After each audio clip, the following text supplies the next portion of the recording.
राजस्थान से घसीट कर हिसाब करेंगे, लेकिन यूट्यूबर नदीम अली भी 24 घंटे के अंदर ही सरेंडर कर गया और लॉरेंस बिश्नोई की शरण में जाकर गुणगान करने लगा है। नदीम का एक और वीडियो सोशल मीडिया पर आया है जिसमें वो कह रहा है कि बिश्नोई समाज की हम बहुत इज्जत करते हैं। बाबा सिद्दीकी केस में लॉरेंस का हाथ नहीं है, वो बेकसूर है। इतना ही नहीं, लॉरेंस को अच्छा इंसान भी बता दिया है। खुफिया एजेंसियां भी दावा कर चुकी हैं कि लॉरेंस गैंग में 700 से ज्यादा शूटर हैं जो देश और विदेश में फैले हैं। तो क्या नदीम और पप्पू यादव तक भी कोई मैसेज पहुंच गया था, या फिर इन लोगों को ये बात समझ आ गई कि जब सिस्टम लॉरेंस को काबू नहीं कर पा रहा तो फिर पप्पू यादव 24 घंटे में कैसे खत्म कर सकते हैं। कई रिपोर्ट्स में दावा किया गया है कि लॉरेंस के गैंग में सबसे ज्यादा बिहार और पंजाब के शूटर हैं। अब इनसे मिलिए सलमान खान से पंगा लेने वाले कमाल राशिद खान, जिन्होंने ट्वीट करते हुए लॉरेंस को लिखा था चल हट हवाने दे। लेकिन उसके कुछ घंटे बाद ही कमाल राशिद खान के एक और ट्वीट आ गया। इस ट्वीट में केआरके पानी की बोतल वाली एक तस्वीर पोस्ट की जिसमें लिखा है बिश्नोई और कैप्शन में लिखते हैं ये नया ब्रांड है, सबको ठंडा कर देता है। अब इसे क्या कहा जाए, खुद को दबंग कहने वाले लोग भी लॉरेंस से टकराने की कोशिश तो करते हैं लेकिन कुछ पल में ही सरेंडर हो जाते हैं। लॉरेंस बिश्नोई के बारे में परिवार ने जो खुलासा किया है वो भी बहुत ज्यादा हैरान करने वाला है। लॉरेंस बिश्नोई के एक चचेरे भाई ने खुलासा किया है कि साबरमती जेल में बंद लॉरेंस की देखभाल पर उसका परिवार हर साल 35 से 40 लाख रुपए खर्च करता है। द डेली गार्जियन की रिपोर्ट के मुताबिक 50 साल के रमेश बिश्नोई ने यह भी कहा है कि परिवार ने कभी नहीं सोचा था कि वो आगे चलकर अपराधी बन जाएगा। रिपोर्ट में बताया गया है कि लॉरेंस बिश्नोई के चचेरे भाई रमेश ने बताया है हम हमेशा से अमीर रहे हैं। लॉरेंस के पिता हरियाणा पुलिस में कांस्टेबल थे और गांव में 110 एकड़ जमीन है। लॉरेंस हमेशा महंगे कपड़े और जूते पहनता है। अब भी परिवार जेल में उस पर सालाना 35 से 40 लाख रुपए खर्च करता है।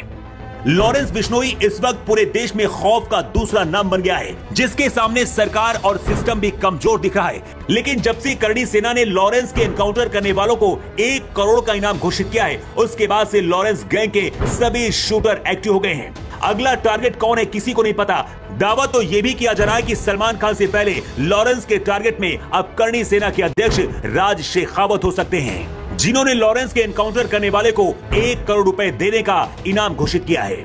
इधर सलमान खान की सुरक्षा को किले में बदल दिया गया है। बॉडीगार्ड शेरा ने स्पेशल 40 की फौज तैयार की है जो अलग से सलमान की सुरक्षा कर रही है। लेकिन कितना ज्यादा डर है इसका अंदाजा आप इस बात से लगा सकते हैं कि कमाल राशिद हो, पप्पू यादव हो या फिर यूट्यूबर नदीम, सभी लॉरेंस के सामने कुछ घंटे में सरेंडर कर चुके हैं। Bureau report.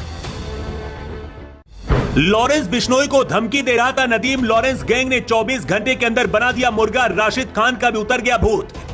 जेल के अंदर भी लॉरेंस जीता है लग्जरी जिंदगी। हुआ ऐसा खुलासा, हिल जाएगा आपका दिमाग। कौन खर्च करता है लाखों रुपए। इधर सलमान के बॉडीगार्ड शेरा ने तैयार की स्पेशल 40 की फौज। उधर एनकाउंटर की खबर आती लॉरेंस गैंग का बदला शुरू। एनकाउंटर की खबर आते ही लॉरेंस गैंग फिर से एक्टिव हो गया है। इधर सलमान खान की सुरक्षा के लिए शेरा ने स्पेशल 40 की फौज को उतार दिया है। लेकिन 48 घंटे पहले लॉरेंस को धमकी देने वाले क्यों सरेंडर हो गए? पप्पू यादव के बाद कमाल राशिद और नदीम भी लॉरेंस को धमकी देकर पलट गए हैं। बिहार के सांसद पप्पू यादव ने लॉरेंस गैंग को 24 घंटे के अंदर मिटाने का दम भरा था। लेकिन पप्पू यादव को शायद नहीं पता था कि लॉरेंस सिर्फ नाम नहीं है बल्कि उसमें लॉयन की तरह खौफ भी है। पप्पू यादव के समर्थक भी पूरे भौकाल में आ गए थे। ऐसा लग रहा था कि लॉरेंस को पप्पू यादव टक्कर देंगे। इसी दौरान सोशल मीडिया पर खबर आई कि लॉरेंस के शूटर बिहार पहुंच गए तो पप्पू यादव ने करवट बदल ली। पप्पू यादव लॉरेंस के नाम से भी खौफ खा जाते हैं। मीडिया वालों से इस शर्त पर बात करते हैं कि कुछ भी पूछना लेकिन लॉरेंस का नाम मत लेना। लेकिन पप्पू यादव से भी बुरा हाल मुंबई के नदीम अली का हो गया है। इस चेहरे को देखिए, संजय दत्त वाला स्टाइल, गले में 50 तोले से ज्यादा लटकी जंजीरें और रॉबिन हुड वाला अंदाज। एक वीडियो में नदीम ने कहा था सुन लॉरेंस, मुंबई के शेर अभी तक सोए थे अब जाग गए हैं। राजस्थान से घसीट कर हिसाब करेंगे। लेकिन यूट्यूबर नदीम अली भी 24 घंटे के अंदर ही सरेंडर कर गया और लॉरेंस बिश्नोई की शरण में जाकर गुणगान करने लगा है। नदीम का एक और वीडियो सोशल मीडिया पर आया है जिसमें वो कह रहा है कि बिश्नोई समाज की हम बहुत इज्जत करते हैं। बाबा सिद्दीकी केस में लॉरेंस का हाथ नहीं है, वो बेकसूर है। इतना ही नहीं, लॉरेंस को अच्छा इंसान भी बता दिया है। खुफिया एजेंसियां भी दावा कर चुकी हैं कि लॉरेंस गैंग में 700 से ज्यादा शूटर हैं जो देश और विदेश में फैले हैं। तो क्या नदीम और पप्पू यादव तक भी कोई मैसेज पहुंच गया था, या फिर इन लोगों को ये बात समझ आ गई कि जब सिस्टम लॉरेंस को काबू नहीं कर पा रहा तो फिर पप्पू यादव 24 घंटे में कैसे खत्म कर सकते हैं। कई रिपोर्ट्स में दावा किया गया है कि लॉरेंस के गैंग में सबसे ज्यादा बिहार और पंजाब के शूटर हैं। अब इनसे मिलिए सलमान खान से पंगा लेने वाले कमाल राशिद खान, जिन्होंने ट्वीट करते हुए लॉरेंस को लिखा था चल हट हवाने दे। लेकिन उसके कुछ घंटे बाद ही कमाल राशिद खान के एक और ट्वीट आ गया। इस ट्वीट में केआरके पानी की बोतल वाली एक तस्वीर पोस्ट की, जिसमें लिखा है बिश्नोई और कैप्शन में लिखते हैं ये नया ब्रांड है, सबको ठंडा कर देता है। अब इसे क्या कहा जाए, खुद को दबंग कहने वाले लोग भी लॉरेंस से टकराने की कोशिश तो करते हैं, लेकिन कुछ पल में ही सरेंडर हो जाते हैं। लॉरेंस बिश्नोई के बारे में परिवार ने जो खुलासा किया है वो भी बहुत ज्यादा हैरान करने वाला है। लॉरेंस बिश्नोई के एक चचेरे भाई ने खुलासा किया है कि साबरमती जेल में बंद लॉरेंस की देखभाल पर उसका परिवार हर साल 35 से 40 लाख रुपए खर्च करता है। द डेली गार्जियन की रिपोर्ट के मुताबिक 50 साल के रमेश बिश्नोई ने यह भी कहा है कि परिवार ने कभी नहीं सोचा था कि वो आगे चलकर अपराधी बन जाएगा। रिपोर्ट में बताया गया है कि लॉरेंस बिश्नोई के चचेरे भाई रमेश ने बताया है, हम हमेशा से अमीर रहे हैं। लॉरेंस के पिता हरियाणा पुलिस में कांस्टेबल थे और गांव में 110 एकड़ जमीन है। लॉरेंस हमेशा महंगे कपड़े और जूते पहनता है।